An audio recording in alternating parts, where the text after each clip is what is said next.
Hello students, मैं Ashish Verma, assistant professor law, government law college Ajmer.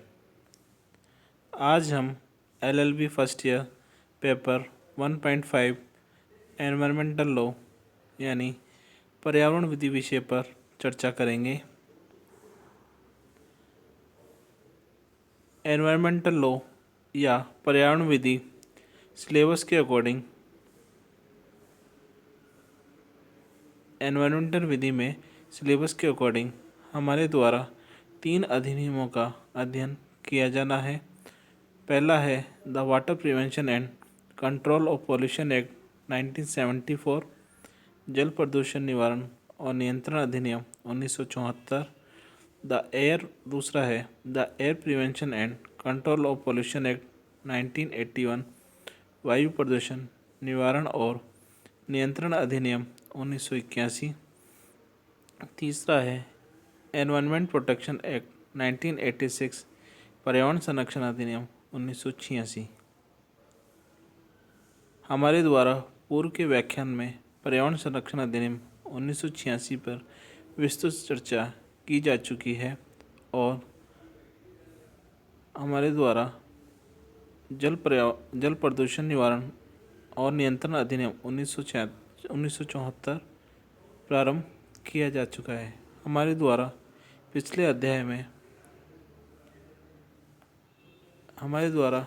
पिछले व्याख्यान में अध्याय 1 धारा 1 व 2 पर, जिसमें अधिनियम का नाम, शीर्षक, विस्तार और प्रारंभ धारा 1 के अंतर्गत तथा धारा 2 के अंतर्गत विभिन्न परिभाषाओं पर विस्तृत चर्चा की है। आज हम अध्याय 2, जिसका शीर्षक है केंद्रीय तथा राज्य प्रदूषण निवारण तथा नियंत्रण बोर्ड, जो कि धारा 3 से 12 तक है, की धारा 3 व 4 पर चर्चा करेंगे। जल प्रदूषण निवारण और नियंत्रण अधिनियम, जिसके अंतर्गत कुल 8 अध्याय और कुल 64 धाराएं यानी 64 धाराएं हैं, जिसके अंतर्गत आज हम अध्याय 2 केंद्रीय तथा राज्य जल बोर्ड निवारण तथा नियंत्रण बोर्ड, जिसके अंतर्गत धारा 3 से लेकर 12 तक का अध्ययन हमारे द्वारा किया जाना है। आज हम धारा 3 व 4 का अध्ययन करेंगे। इससे पूर्व हम ये देख लेते हैं कि धारा 3 से 12 तक कौन से प्रावधान हैं। धारा 3 केंद्रीय बोर्ड के गठन से संबंधित है। धारा 4 राज्य बोर्डों के गठन से संबंधित है। धारा 5 सदस्यों की सेवा, निबंधन और शर्तों से संबंधित है। धारा 6 निहत्ताओं से संबंधित है, डिस्क्वालिफिकेशन से संबंधित है।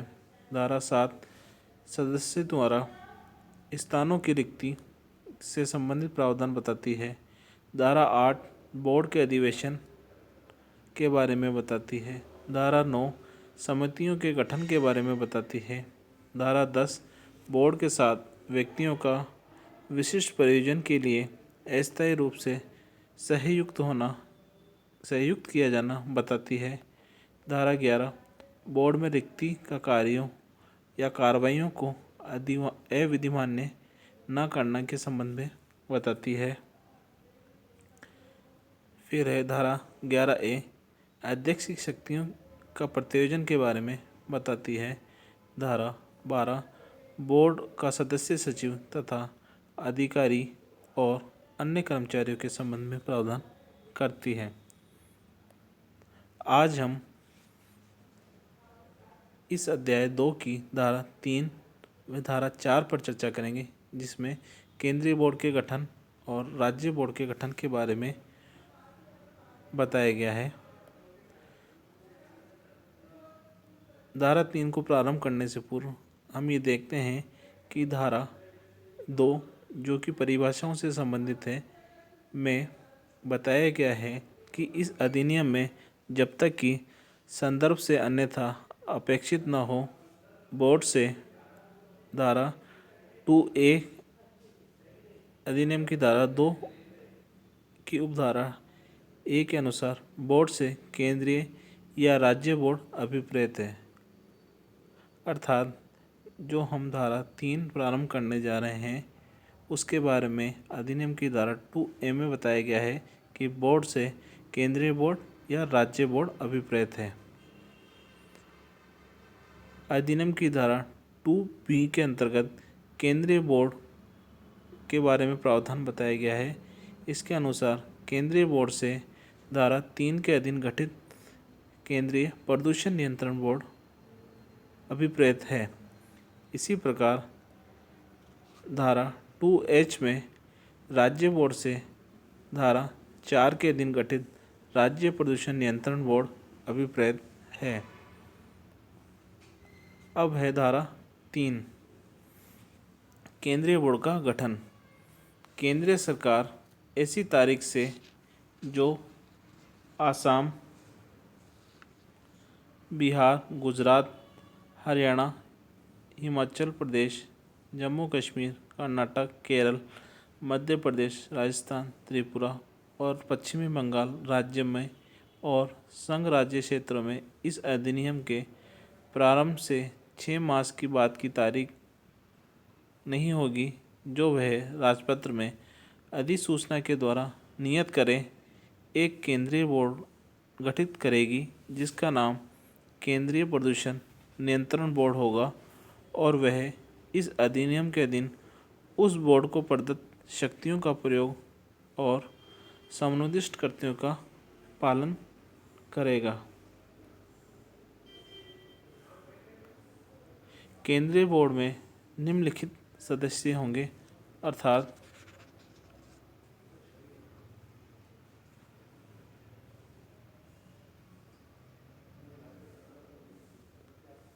धारा 3(2) के या ए के अनुसार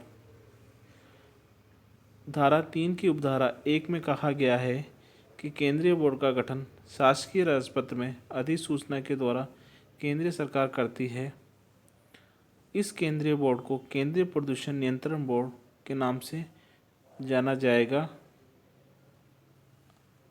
केंद्रीय सरकार द्वारा उपधारा 2A के अंतर्गत नाम निर्देशित किए जाने वाला एक पूर्णकालिक अध्यक्ष होगा जो पर्यावरण संरक्षण से संबंधित विषयों की बाबत विशेष जानकारी या व्यवहारिक अनुभव रखने वाला व्यक्ति होगा या पूर्वोक्त विषयों से संबंधित संस्थाओं के प्रशासन की जानकारी और अनुभव रखने वाला व्यक्ति होगा। इस प्रकार धारा 2A अध्यक्ष के बारे में बताती है। यह अध्यक्ष पूर्णकालिक होगा। इसे केंद्र सरकार के द्वारा नामांकित किया जाएगा और यह एक ऐसा व्यक्ति होगा जो पर्यावरण संरक्षण से संबंधित विषयों की विशेष जानकारी या अनुभव रखने वाला हो या ऐसी संस्थाओं की प्रशासन की जानकारी या अनुभव रखता हो।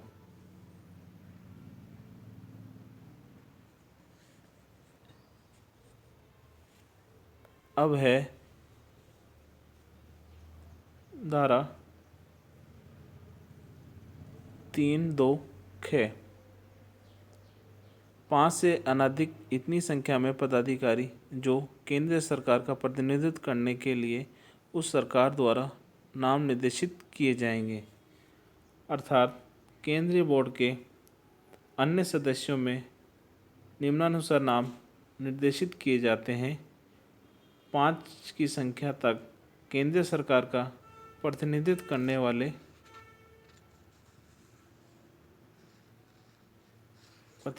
वाले व्यक्ति। इसी प्रकार धारा 3(2) ग के अनुसार 5 से अनधिक इतनी संख्या में व्यक्ति जो राज्य बोर्ड के सदस्यों में से केंद्रीय सरकार के द्वारा नाम निर्देशित किए जाएंगे, जिसमें से 2 से अनधिक धारा 4 की उपधारा 2 के खंड ग में निर्देशित सदस्यों में से होंगे।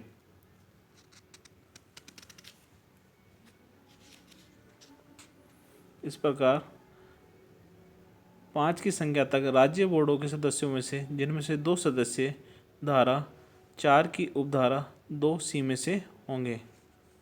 इसी प्रकार उपधारा घ के अनुसार 2 घ के अनुसार 3 से अनधिक इतनी संख्या में अशासकीय व्यक्ति जो कृषि, मीन उद्योग या किसी उद्योग या व्यापार के या किसी अन्य हित का जिसका केंद्रीय सरकार की राय में प्रतिनिधित्व होना चाहिए, प्रतिनिधित्व करने के लिए केंद्रीय सरकार के द्वारा नाम निर्देशित किए जाएंगे। अर्थात 3 की संख्या तक अशासकीय व्यक्ति जो कृषि, मछली उद्योग या किसी उद्योग या व्यापार या किसी अन्य हित का प्रतिनिधित्व करते हों। फिर है धारा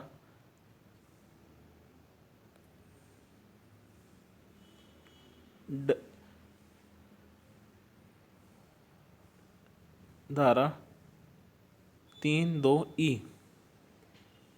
इसके अनुसार केंद्रीय सरकार के स्वामित्व, नियंत्रण या प्रबंधन के अधीन कंपनियों या निगमों का प्रतिनिधित्व करने के लिए 2 व्यक्ति जो केंद्रीय सरकार द्वारा नाम निर्देशित किए जाएंगे होंगे। इस प्रकार 2 व्यक्ति जो केंद्रीय सरकार के स्वामित्व, नियंत्रण या प्रबंधन के अधीन कंपनियों या निगमों का प्रतिनिधित्व करने वाले होंगे। इसी प्रकार धारा 2(च) के अनुसार सदस्य सचिव के बारे में बताया गया है। केंद्र सरकार द्वारा नियुक्त किए जाने वाला एक पूर्णकालिक सदस्य होगा जिसके पास प्रदूषण नियंत्रण के वैज्ञानिक, इंजीनियरिंग तथा प्रबंध संबंधी पहलुओं की अर्हताएं, ज्ञान और अनुभव है। अर्थात एक सदस्य सचिव होगा, ये पूर्णकालिक होगा, ये प्रदूषण नियंत्रण विषयक वैज्ञानिक, अभियांत्रिकी या प्रबंध की अर्हता, ज्ञान और अनुभव रखने वाला व्यक्ति होगा और इसकी नियुक्ति केंद्रीय सरकार के द्वारा होगी। इसी प्रकार उपधारा 3 में धारा 3 की उपधारा 3 में स्पष्ट किया गया है कि केंद्रीय बोर्ड, जिसे केंद्रीय प्रदूषण नियंत्रण बोर्ड कहा गया है, वह एक निगमित निकाय होगा और उपधारा 3 के अनुसार केंद्रीय बोर्ड पूर्वोक्त नाम वाला तथा शाश्वत उत्तराधिकार और सामान्य मुद्रा वाला निगमित निकाय होगा जिसे इस अधिनियम के उपबंधों के अधीन रहते हुए संपत्ति के अर्जन, धारण और व्ययन करने की तथा संविदा करने की शक्ति होगी और उक्त नाम से वह वाद लाएगा या उस पर वाद लाया जाएगा। इस प्रकार धारा 3 की उपधारा 3 में स्पष्ट किया गया है कि केंद्रीय बोर्ड, जिसे केंद्रीय प्रदूषण नियंत्रण बोर्ड कहा गया है, वह एक निगमित निकाय होगा और उसमें ये विशेषताएं होगी कि अधिसूचना में विनिर्दिष्ट नाम वाला वह एक विधिक व्यक्ति होगा, उसका शाश्वत उत्तराधिकार होगा, उसकी सार्वमुद्रा होगी या कॉमन सील होगी, वह अपने नाम से संपत्ति अर्जन, धारण और व्ययन करने की शक्ति रखेगा, वह अपने नाम से वाद चलाने तथा उस पर वाद लाए जाने की व्यवस्था होगी। अब है धारा 4 राज्य बोर्डों का गठन। उपधारा 1 के अनुसार राज्य सरकार ऐसी तारीख से जो वह राजपत्र में अधिसूचना के द्वारा नियत करे एक राज्य प्रदूषण नियंत्रण बोर्ड गठित करेगी जिसका वह नाम होगा जो अधिसूचना में विनिर्दिष्ट किया जाए और वह इस अधिनियम के अधीन बोर्ड को प्रदत्त शक्तियों का प्रयोग और सुनिर्दिष्ट कर्तव्यों का पालन करेगा।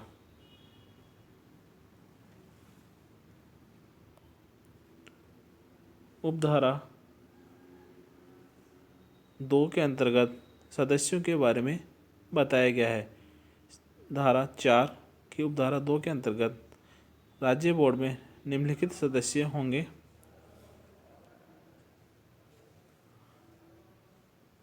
उपधारा 2 के अनुसार राज्य सरकार द्वारा नाम निर्देशित किया जाने वाला एक अध्यक्ष होगा जो पर्यावरण संरक्षण से संबंधित विषयों की बाबत विशेष जानकारी या व्यवहारिक अनुभव रखने वाला व्यक्ति होगा अथवा पूर्वोक्त विषयों से संबंधित संस्थाओं के प्रशासन की जानकारी और अनुभव रखने वाला व्यक्ति होगा।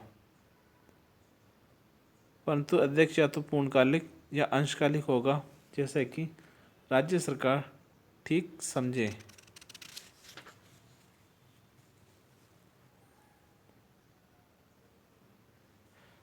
अर्थात राज्य प्रदूषण नियंत्रण बोर्ड, राज्य बोर्ड का गठन उपधारा 2 के अधीन इस प्रकार होगा।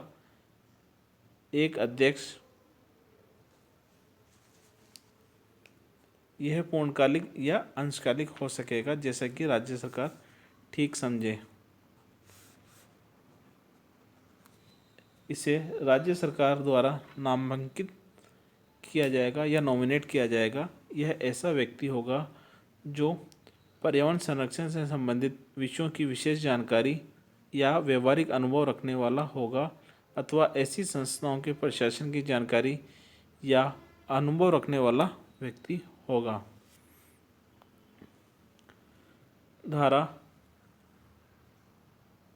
4 उपधारा 2 ख के अनुसार 5 से अनधिक इतनी संख्या में पदाधिकारी जो राज्य सरकार का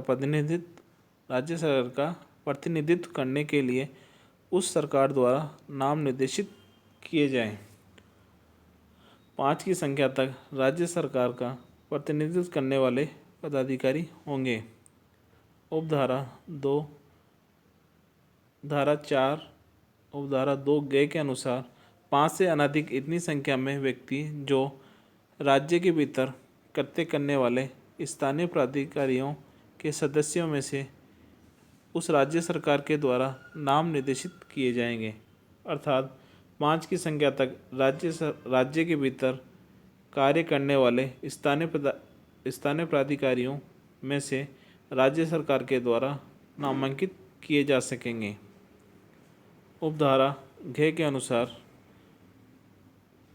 3 से अनधिक इतनी संख्या में अशासकीय व्यक्ति जो कृषि, मीन उद्योग या किसी उद्योग या व्यापार के या किसी अन्य हित का जिसका राज्य सरकार की राय में प्रतिनिधित्व होना चाहिए, प्रतिनिधित्व करने के लिए राज्य सरकार द्वारा नाम निर्देशित किए जाएंगे।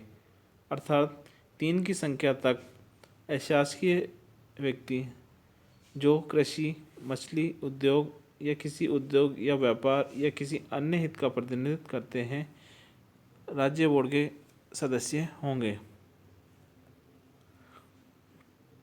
अब है अगली धारा धारा 4(2)(ई) राज्य सरकार के स्वामित्व, नियंत्रण या प्रबंधन के अधीन कंपनी या निगमों का प्रतिनिधित्व करने के लिए 2 व्यक्ति जो उस सरकार द्वारा नाम निर्देशित किए जाएंगे। अर्थात 2 व्यक्ति जो राज्य सरकार के स्वामित्व, नियंत्रण या प्रबंधन के अधीन कंपनियों या निगमों का प्रतिनिधित्व करने वाले हों, राज्य बोर्ड के सदस्य होंगे। अब है धारा 2(6) धारा 4(2)(6) राज्य सरकार के द्वारा नियुक्त किए जाने वाला एक पूर्णकालिक सदस्य सचिव जिसके पास प्रदूषण नियंत्रण के वैज्ञानिक, इंजीनियरिंग या प्रबंधन संबंधी पहलुओं की अर्हताएं और ज्ञान का अनुभव है। अर्थात राज्य बोर्ड के अंतर्गत एक सदस्य सचिव होगा, यह पूर्णकालिक होगा। यह प्रदूषण नियंत्रण विषयक वैज्ञानिक, अभियांत्रिकी अथवा प्रबंधकीय अर्हता, अनुभव, ज्ञान रखने वाला व्यक्ति होगा और इसे राज्य सरकार नियुक्त करती है।